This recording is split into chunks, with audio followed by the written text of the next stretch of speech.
What's going on, everybody? Randy Paddock here with another edition of Bull Chat with Randy Paddock, and this is another Baby Chat. This is actually Baby Chat number 10. So, what I want to talk a little bit about today is something that's been important to me and probably to everyone since forever. We all had to do it when we were in like kindergarten. We started, right? And then into first grade, I think, is when it really started taking off, and that is learning how to read. And why don't we read more? Why won't it read? Right, like the human centipede from South Park.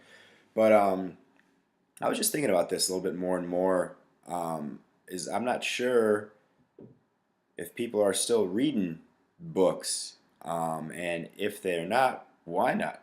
And I have a suspicion I might know why, and that is that there's a zillion other things to do, and especially today, everything's kind of pop, pop, pop, pop, pop, pop. So I can see that it might be boring or something like that. But I don't know. The imagination to me has always been the coolest thing. So why would it be boring? If you read any book that's made into a movie, 9 times out of 10, the book's better than the movie because it could go into more detail, right? Like you can create how you want the character to be, not who Hollywood thinks it should be or their casting, person thinks it should be, and you can get a lot more in depth with it. Some of the coolest, biggest movies were books where the book was way better. Fight Club I thought was a way better book. Clockwork Orange I thought was a way better book. American Psycho I thought was a way better book. Um, and then I'm sure I've never read any of the Harry Potters or any of that shit, but I bet that's better. So I was just thinking about that. I'm an avid reader. I like to read all the time. So kind of my situation now is this. I like to read a nonfiction. I'm more of a nonfiction fan, anyways. But I like to read nonfiction, something that'll make me think in the morning, with some coffee. Usually is good stuff, and then at night I'll read some fiction. I don't really want to read the heavy stuff at night because then my brain will get going and I won't sleep or I'll have weird dreams and it won't be anything good. So I might as well get into a little fantasy, a little fiction, and get those kind of creative juices flowing and relax a little bit. So right now, the nonfiction book that I'm reading is Sapiens, so it's cool. It's a history of humankind, right? Just about man, you know, from the beginning till now. It's a really good book. And then the nonfiction book I'm reading is Blood Meridian by Cormac McCarthy. So it's like a violent Wild West American classic. And I just got done reading All the Pretty Horses by him, which was another book that was better than the movie, which Matt Damon is in.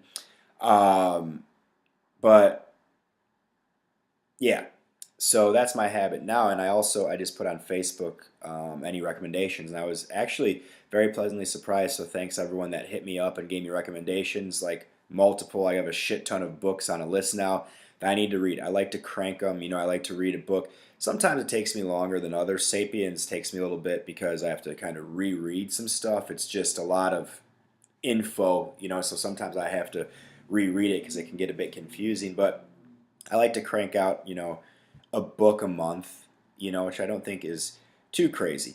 So I have a bookshelf in my apartment. I'm looking at it now. I kind of have it broken up into different sections.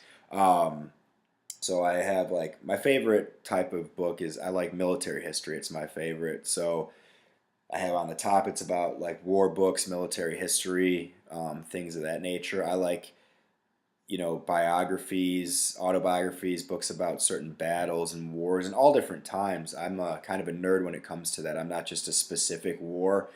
I like BC, times, ancient Rome, things like that. I think that's awesome. I like revolutionary times. I like Civil War. I like post Civil War, the Indian Wars, World War One, Korean War, Nam, World War Two, up into, you know, Jocko's stuff about the Battle of Ramadi and the Iraqi war going on. So I think all that stuff's extremely interesting. I think a lot of the people, and that's the crazy thing too, when you read nonfiction books, especially about like crazy battles, when people that were there are describing it's like that was a person like you or me that was living it. So it kind of gets you to think a little bit about like, holy shit, like what can people do and what can they go through? And it's very inspiring. So that's level one. Level two is kind of my, you know, get better section. So it's books about business, about leadership, how to manage teams, entrepreneurship. I got some self help in there, just stuff that'll help me to be better at business, at influence and helping people, because that's my passion: leading people, teams, growth. So that's kind of next, and then kind of on the other side of that is my fiction books, because obviously there's not that many. So hopefully going to be growing that. Not hopefully, definitely will be. I love going to half-priced books, half-price used books, I think it is. And just you can get all kinds of awesome stuff for cheap. So I have my nonfictions there, and on the bottom I have all my stuff about my job, my passion, and that's fitness, personal training. So I have nutrition books, fitness books, and all that kind of stuff. So that's all the kind of different things I'm reading, and I like to read. I don't know. It kind of depends. I don't always do X amount of pages or X amount of time, but I think that I do at certain times. You know what I mean? Um, but most of the time, I just kind of go until I feel it, and I just make sure every day I'm getting it done. Not a day passes where I'm not reading something. And when you think about it, I know a lot of people probably have busier lives than me. Jobs, families, this, that, and the other, which is cool. But we have so much time in a day. And you can even apply this principle to not just reading, but anything that you say, in air quotes here, I don't have time for, it's probably bullshit. There's 24 hours in a day. That is a ton of time. And if you're not dicking around, you'd be surprised on how much you can get done and how much time you actually do have. So I suggest read for some of that. Start off small if you're not a reader. You can do like 10 minutes a day or 10 pages a day or something like that. But it's 2019, man. There's really no excuse. If you don't like reading books, they have things like Audible that you can get any book audio and listen to it. So you're either with this extra time that you have or you don't think you have, you can invest it or waste it. A lot of people commute to work. So if you take a train, a bus, you drive, walk, whatever, maybe you don't listen to Spotify, maybe you listen to a book and get your brain going early in the morning, or on the way home you don't take a nap, you listen to something or you read something. So if you just prioritize and make reading and growing your brain and a priority, it's easy to fit in. Especially if you have kids, read to them. Boom, there it is. If they're really little, they don't know what the hell's going on anyways, you can actually read something that you like, right? Because they don't know what it is. So just think about how much time that you actually do have in a day, and then think about how much time that you spend doing things that are not very productive. I don't know if I installed it myself or if Apple did it or whatever, but I'm sure if you have an iPhone, they have that thing that happens now where it shows you like how much time you spend on your phone, like daily, and then the weekly averages. I remember the first time I saw it, I was like, holy shit. Like I had no clue how much time I was spending on my phone. And I know that, with everybody, you got to take that with a grain of salt, because a lot of us do business and important things off of a phone, right? Your phone, we're cyborgs of these bastards right now, so we're stuck. A lot of you have to read emails, reply to emails. A lot of people do like banking or anything from there, work on their phone a lot. So I understand that, but we also do a lot of dicking around. We do a lot of checking out the gram, Twitter, Facebook, YouTube, watching people get hit in the nuts. At least that's funny to me, right? But all kinds of dick around time that if you didn't, that you have, that you might think you do not have, you know? And it's easy to fall into those other things because they're more enjoyable to your brain. But if you just really rethink and get excited about learning or reading, it's enjoyable as well. Like I get excited every day when I wake up. I know I'm going to be learning some more, especially in Sapiens now. It's so interesting to me. Like we're all humans. Humans interest me. So seeing kind of how things biologically in the past lead to today is awesome, And then at night, I know I'm going to wind down. Try that. Try maybe not watching TV at night and read a book. And the good thing is you'll probably get tired when you read it because your brain isn't getting stimulated by all the noises and colors and things popping off the TV. It's reading words, and then you go to sleep. Um, so I know the biggest killer, I think, though, in the world of killers out there that would get in the way of reading a book, which would be, a lot of the things I just mentioned, but also the number one with a bullet, I believe, is probably Netflix, right? There is so much content out there. I don't even know how anybody keeps up. My sister, bless her soul, she does well. I mean, she keeps up. Lucky for me, she informs me, she knows me, so she knows what I like, what I don't like. So she kind of filters for me and feeds me, what I should actually spend my time watching because I don't have a million hours to watch TV and I like to do other shit. If I'm not working, I'm lifting weights or I'm, running around doing things. I'm reading actually, or I'm just doing other stuff. I'm trying to get better. So the time I do watch the TV, I hope it's something good, and she does a great job of that. So thank you, sister. And I have a lot of friends that help me out with that as well. But that's a big conversation piece with everybody. Hey, did you see the new Making a Murderer? Did you watch Ozarks season 2 or Stranger Things, or have you seen this on Netflix? This and that and the other. Just pay attention to it. Next time you're around someone, I guarantee Netflix comes up. It comes up in every single conversation. So those bastards know what they're doing, and now they make so much original content. It's crazy. There's just a sea of things, and then you know, technology's getting super smart, and they know how to manipulate us dumb humans, and put us through rabbit holes by oh, you might like this, you might like this, and then the next episode automatically starts, so you're already sucked in and you're excited, and then the next episode starts, and there's that countdown in 3, 2, 1, and then it goes. Next thing you know, you just binge for 7 hours. That's 7 hours you could have been doing anything else. And I've talked about this before, but I thought it was important to reiterate that point, is that we have time, and Netflix is killing you. So I was doing some research, and it said, I was reading this article, it said on average, the average person watches about 10 hours of Netflix per week. And I thought, that's fucking crazy. That's too low. Just by the conversations I have with people, the amount of binging going on. But then I think there's, also people out there like me that don't, maybe 2 episodes a week, 1 episode a week, and I drastically bring down the average. So sorry about that. And I know there's even people beyond me that don't do it at all. So good on you to them. So the average 10 hours a week. So that means that if there's 52 weeks in a year, that's 520 hours a year someone spends watching Netflix on average, meaning that you could be above average as well, and I'm sure some of you listening to this are. That means 520 hours is around 20 days. So that means 20 days out of the year, if it were just running 20 consecutive days, almost all of February, if you didn't leave the house 24 hours, did not go to sleep, that's watching Netflix. So I'm going to let that sink in for a second.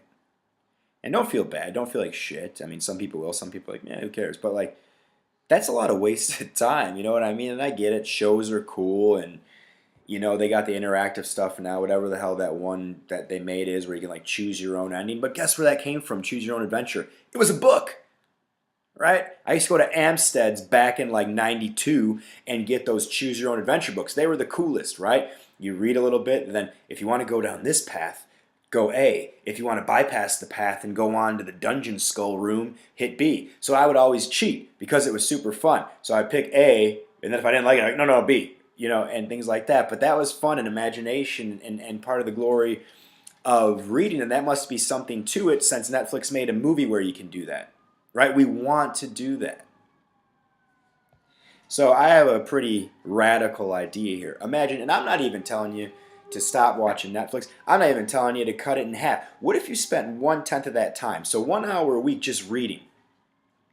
1 hour out of your week. 1/10 of the time you watch Netflix in your week. What if you spent that reading? And it could be reading anything. Here's the cool thing about reading. No matter what you read, and of course there's a spectrum of good to better, but there's no bad. Anything you read is going to make you better, right? It could be anything. It's helping you to form better sentences, speak more articulately, get a better vocabulary because you're reading, your brain's working. You might be learning new words. If you don't know a word, you might be forced to look it up because you want to know what it means. So now you have a new word in your arsenal. It's gonna keep you sharper because it's not mind numbing watching. You're actually having to think and you're drawing on visuals from your brain, so your creativity's flowing, right?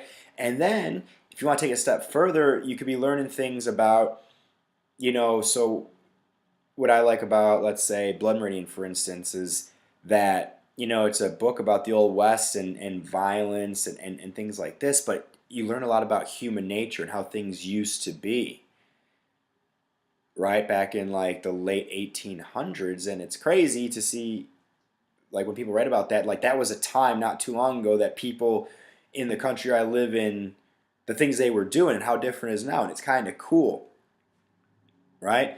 You can learn about a hobby, right? Like, if you have a hobby, you can read about it, you can learn about it. If you want to get better at yourself, there's so much development things like leadership books that I read. If leadership's important to you, or you're a manager, or you run a team, or people look at you for something, you could read books about real life situations, how the people handle things, how they did things. You could read books about history and how certain things played out.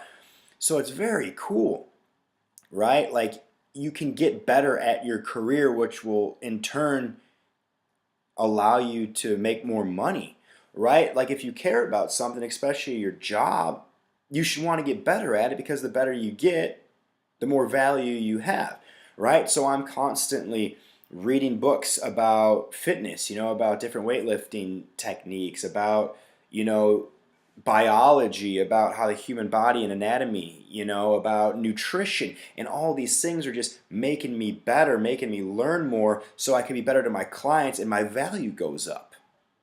So that's what they call, I believe, a win-win. Not only am I getting smarter and learning new things, but my value is also going up, so my bank account rises. Who doesn't want that? I'd rather sacrifice 1/10 of my fucking Netflix time to get some mucho dinero in the old bank. You know what I mean? But we don't. Why? Because, I don't know, I hope there's still not a stigma of you're like a nerd or a dork if you read a book. You're actually smart. All the kids that I made fun of and my dickhead friends made fun of way back in the day about being nerds and bookworms and dorks and all that stuff, they were just ahead of the curve, man. They were smart. Luckily I've always been that way, in certain things. I've always liked history and didn't mind reading about it. And if things would interest me, I would read, but like, not as much as I could have been. So those kids are probably way better off as adults, way more well-rounded than, guys like me in high school that were doing bong rips, shotgunning beers, and chasing tail. Yeah, it was super fun, but it's just wasted time. And I'm also not advocating for being a total stick in the mud. You should have fun and do things, but you got this badass brain up here that through evolution has become the most high-powered, crazy thing on the planet, and you don't feed the motherfucker. That's crazy to me. Why would we not want to get better? Why are we the same person today that we were last year, 2 years ago, 3 years ago? We don't know anything more because we chose not to educate ourselves. It's crazy, but a lot of us do it. And those who don't, that's the people you see making moves.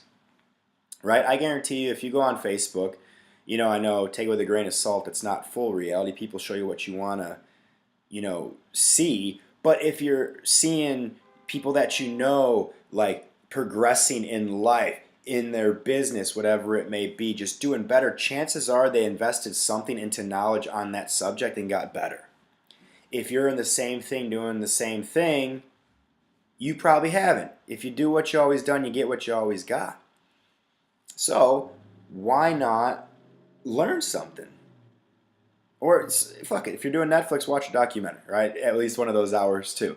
So think about that. What if you watched a documentary to learn something, read for an hour, then the other 8/10 of your Netflix time, or 8 hours you could spend watching Ozarks, right? Or Narcos.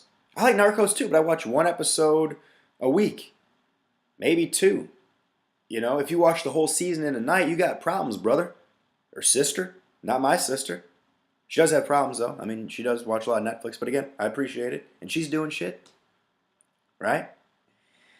So I just wanted to think. I was thinking about that, and I wanted to express my thoughts to you guys about reading. Man, like read more. It's knowledge is power. Like I remember when they told me that in school. I was like, get the hell out of here. No, it's not. It is. Being better, being smarter is awesome. And I think it's starting to make a turnaround. I think everything comes around, in waves. And I think being smart, with more platforms these days of podcasts and YouTube, like there's a lot more academic people getting light shine on them, like a Jordan Peterson or things like that. People that are academics that are like literally changing people's lives and making learning cool. So learn some shit. And hopefully this lights a fire in your ass. You pick up a book and you learn something new, and you pick up another. Maybe you go back and take another class, right? Like an online class or something, and get better. Not for a degree or not for this, but just to be better, just to have more in your arsenal. If you're taking care of yourself, you're going to be living longer. You need a bigger arsenal to dominate life. So why not? Start with a book. Amazon, right? You can get books cheap as shit. Half priced used books or okay used books. All those stores, you don't have to go spend a lot of money on. You can get, I think I bought Bud Meridian for $2, right? Like I buy these war books for like $2-3. You could take a $10 bill and get 3 or 4 books, be set for like 2 months, and you just rock. And at the end of those 2 months, you're going to be a more evolved, better person. That's kind of badass. So, something to think about. And I know it's ironic because you're listening to this as a podcast, but again, that's a form of information as well. I kind of do I would suggest maybe a 1-to-1 or a 2-to-1 ratio if you do podcasts. Like one dick around one informational one, right? Or 2 dick arounds to one informational, whatever your preference is. That's the kind of thing I like about like Joe Rogan is he'll have like comedians and stuff on there, but then he'll have extremely smart people on there. Right? So I'll listen to the broadcast about meatheads lifting and dick jokes, and then I'll listen to a 5-hour podcast, of hardcore history. It keeps me sane. It keeps me balanced. The yin and the yang, the dichotomy, that's what it's about. So whatever habits you have, if you're not, expanding your brain power through reading and growing and learning, man, try something new. What's it going to hurt? Right? Worst case scenario, you get bored while you're reading, you fall asleep, and you're welcome for the nap. Best case scenario, you're better. And that's all we can hope for. To get better, consistent, little incremental changes, and boom. Next year, if you read, a tenth of the year, so it come out to like 2 full days of reading, if you did that, think of how much better you'd be going into 2020. That could be a fucking year. It could be a game-changing year for you. Think about that. I plan on being one for me. Why not? Read a fucking book. All right. Until next time, guys. Thank you for those requests. Please, or those recommendations. Please keep sending them in. Make sure that you check me out. Instagram, Randy J. Paddock, if you want to follow my life and the things that I do and some of the books I read. We got the Bull Chat pod on YouTube, so make sure that you subscribe to that. Make sure you subscribe. Please share if you like what I'm saying. Rate it. I got the Bull Chat on Facebook as well. Other than that, you can always hit me up, bullchatpod@gmail.com. Email me if you got any questions about anything, you want to know anything, you got any cool ideas about the podcast. Let's keep it going. Let's keep growing. Get some feedback. Make it better. Until next time, guys, it's been awesome. Put it in the books. I'll talk to you later. Peace.